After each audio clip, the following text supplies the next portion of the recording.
Hey folks, I want to take a minute today to kind of change it up a little bit, and we're gonna do some talking. I'm gonna make some suggestions about some of the things we're seeing when we're sight casting. And I don't talk a lot about the sight casting scene. It takes the right weather, takes the right winds to be successful doing it. But being that this past week we've had those conditions, we've taken advantage of it, and we've done a lot of sight casting this week with the tower and in the marsh and on the shorelines and things like that. And one of the things that we've noticed in regards to the redfish, and just from years past, just from experience on the bays, I could tell you that if we were wading, we'd probably be seeing the same thing on the trout scene as well. And that is going to smaller baits. We're seeing a lot of redfish chase little crabs, little baby like dime size, quarter size type crabs, and a bunch of little shad that have been flushed out of the marsh or flushed out of the river for that matter. And these fish are kind of temporarily changing their diet, so to speak, with the abundance of bait that's being flushed out of these estuaries from the rainwater.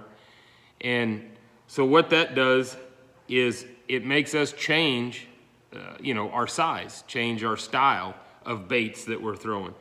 And when we're sight casting and we get into those scenarios, there's two baits that I really like. One is the little burner shad, the DSL burner shad. And a lot of times you can rig this on just a 1/8 ounce or 1/4 ounce jig head, weedless jig head, and be real successful. It makes a kind of a small splash when it enters the waters. But again, it's the same, size or the smallest size we can get during these little feed changes, okay?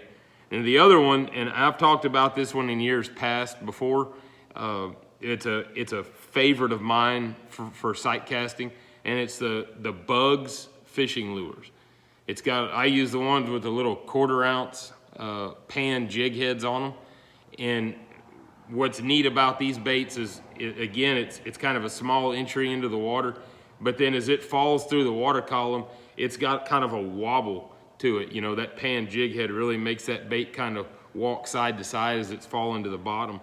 And again, it's a great bait for when these fish start feeding on smaller crustacean or smaller bait fish, so to speak. But anyways, I just wanted to share that with you.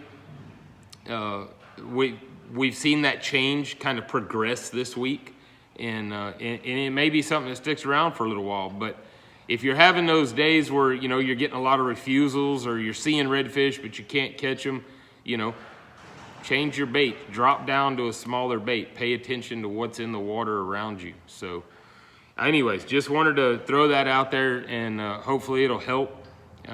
Make some notes, put it in your log, make some mental notes, and you'll be able to adjust accordingly next time. So hope this helps. We all be safe this weekend. Looks like the weather's gonna pan out again. Watch that little system coming in. I know everybody, it kind of has their eyes on it.